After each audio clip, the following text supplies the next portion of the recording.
Hey, what's going on? What's going on? This is Dr. Ferguson. Welcome to today's Newaza Excellence Live. And in today's Newaza Excellence, we want to talk about three things. Three things in terms of Newaza Excellence, in terms of how you utilize Newaza in order to make your Judo excellent. Now, when I first started doing Judo, I learned Newaza based upon moves. I learned Keisakatami, the scarf hold, Kazuri Keisakatami, modified scarf hold. You learn Kami Shiogatami, which is the north-south position in Brazilian Jiu-Jitsu. You learn Tati Shiogatami, which is the mount position, and you learn a position-based curriculum. And that position-based curriculum, the one thing that you really don't know how to do is how to thread and stitch all of these things together. And what happens is you cannot really create a quality Newaza tapestry, if you will, if you don't know how to stitch these particular techniques together. What they do is they teach you how to move from one technique to the next and one technique to the next, but they don't allow you to stitch the positions together through the way of techniques, meaning how I can move from one technique to the other while still identifying, applying, and or choosing not to implement a submission or a finish. Those particular things we don't get. This created a situation where there was a lot of holes and gaps in my Newaza, a situation where I felt like I knew the moves, but I wasn't able to apply the moves. It's almost akin to having all the ingredients laid out on the counter, but not having the recipe in order to make the cake. In Judo, we have all the ingredients. Every move that is available, all the ingredients are available, all the ingredients are laid on the counter, but we lack the recipe in order to make the cake. And what I want to give you is an opportunity to get a recipe in order to make the cake. So the one thing I want you to learn and know about Newaza when it comes to Newaza is, one, Newaza is utilized to control the match from a match standpoint. Newaza is utilized to control the match. How is Newaza used to control the match? Well, control the match. Well, if you look at a Judo match in and of itself, okay, let's look at a 4-minute match. A 4-minute match is actually broken down part and parcel into 20-second segments. So in that 4 minutes, you actually have 3, 6, 9, 12. You actually have 12 20-second segments within that match. And the way that you put a match together is that you understand how to be productive 20 seconds at a time. And within those 20 seconds, there's a grip exchange, there's movement, there's feints, and there's attacks. And your job is to string together those feints, movements, and attacks based upon first mover advantage, meaning I get my technique off before the other person does. Whether it's a hit or miss doesn't really matter when it comes to a Judo match per se, because my job is to make sure that I can attack and you don't. The Newaza allows us to attack first, continue to stay offensive, also eat up clock time, and not allow the other person to have first mover's advantage. So first and foremost, Newaza is used as a pacing tool. If you're writing this down, it's used as a pacing tool. You want to write it down. Get your notebook out, get your pen. Newaza is used as a pacing tool. It allows you to dictate the pace of the match. Somebody said, but I thought you said grip fighting does that too. Yes, grip fighting does that as well. But Newaza allows you to dictate the pace of the match. The second thing that Newaza allows you to do, Newaza allows you to create a system for your tachiwaza. Meaning, there's no reason to utilize a throw if that throw does not flow into a Newaza system.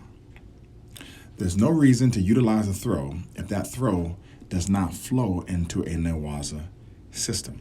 We spend so many times and so much time working on throws. And I am not anti-throw. I am anti-one-offs. Do not work on a throw if it doesn't flow into a system. I always teach my children when they come in the dojo Jujigatame. Why?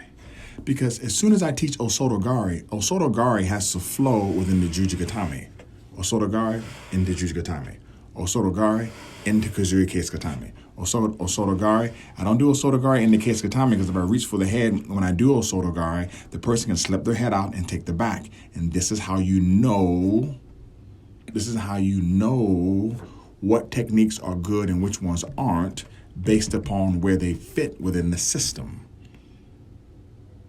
Somebody said, well, how do you get to Osoto to Kazuri Keisukatame?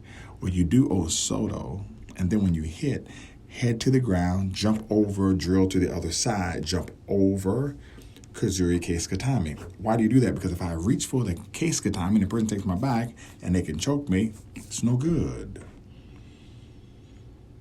So you have to start with the jump over drills. You have to start with the Kazuri Keisukatame. You have to start with the Keisukatame. You have to start with the arm bar. So you create this foundation. Not that they have to be perfect. You create this foundation so that when the tachiwaza technique is implemented, it flows into a system, not a one-off of we're doing Osoto today, we're doing Selnagi today, we're doing Ogoshi today.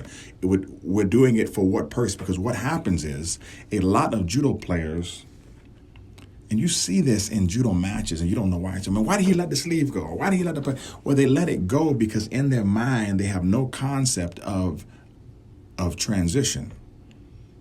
Because if you're transitioning, you're not letting anything go because you need that particular piece, that linchpin piece, in order to finish. But if you don't have that piece, you'll just let it go because it's not important to you. It's like one man's trash is another man's treasure. Like the person who understands the importance of sleeve control, not only in tachiwaza, but in Newaza, will not let a sleeve go. But the person who doesn't understand sleeve control in Newaza will hit the ground in Newaza and let the sleeve go. So the first thing when it comes to Newaza is pacing. The second thing is to understand, don't teach them in a one-off fashion. You teach them in terms of systems.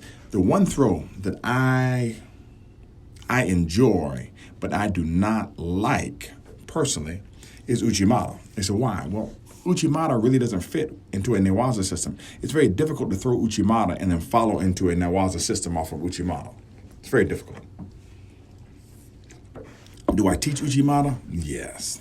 Is Uchimata the throw of kings? Yes. Does my son love Uchimata? Yes. Is Uchimata hard as hell to do for kids? Yes. Do kids do Uchimata, fall on the head and get Hansukamake?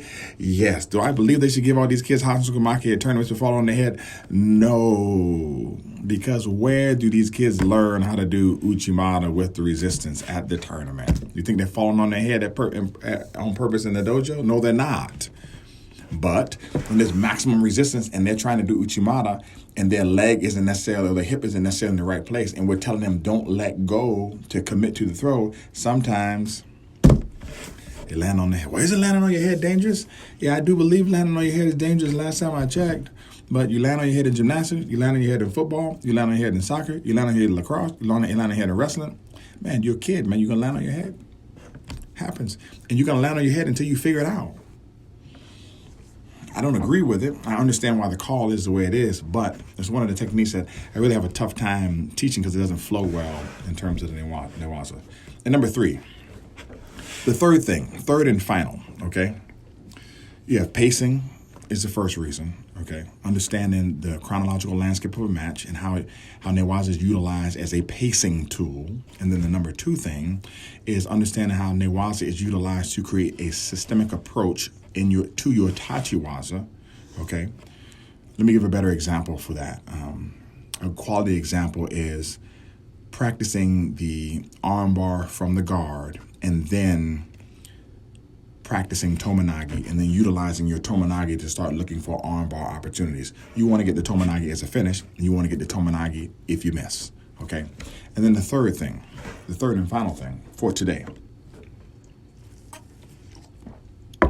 is to allow your Newaza to work as an aversive stimulus to somebody else throwing, meaning your Newaza has to be such that a person who is throwing or competing against you has to think about if they want to throw or not based upon your Newaza prowess. Your Newaza gets so good that now a person has to think if they want to throw. And then they begin to throw out of fear and do bad throws and false attacks because they are so concerned with your Newaza. And then they do the worst thing, which is try to get up off the ground fast. And I haven't seen anybody get off the ground without using their hands. So when they hit the ground, they try to get off the ground fast. And the first thing they do is press their hands on the ground and immediately open up the neck. So the anxiety allows them to the anxiety creates more opportunities for you to submit them or for you to pin them. Or they sit in a ball and a turtle, or they sit there and they go flat. All of these things make it very, very easy for you to attack the person and capitalize on these particular opportunities where they have further put themselves behind in terms of first mover advantage. So first and foremost, you utilize your Newaza as a pacing tool. Then you utilize your Newaza in order to create a Tachiwaza system. We call it transition judo, but it's not a transition, it is a system. Osoto is not about a move now, Osoto becomes a system. Sumigaisha is not a move, Sumigaisha becomes a system. Uchimata is not a move, Uchimata becomes a system. Okay? So that when you're in the chair and you say Uchimata, you don't mean Uchimata, the throw, you mean Uchimata, the system of Uchimata, which includes the gripping, the waza in and of itself, the technique of Uchimata, and then the follow through of the transition and the Newaza piece, okay?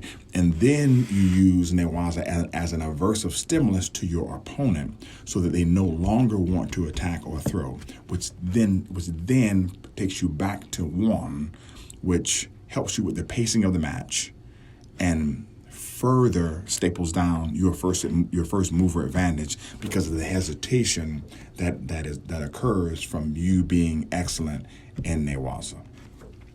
If you have any questions about what I've provided here today, let me know. In the links below, not the links, but in the comment section below, after I finish this particular live, I will drop some of the material that you can access for free based upon the dummy training program that I have. Free dummy training program where I provide information on Osotogari, some of the Newaza moves that I talked about today, the Kazura Case Katami, the Kazura Case Katami system, the double belt pull, and things of that particular nature. And also my Matwork Magic formula, which I also gave out for free a couple of days ago. I'll put those links in the comment section below. But if you have any questions, feel free to direct message me on the Newaza Excellence page. And I also ask you to like the page as well. Thank you so much for showing up today. Thank you so much for your time. And if you have any questions, just hit me. Take care and have a super fantastic day.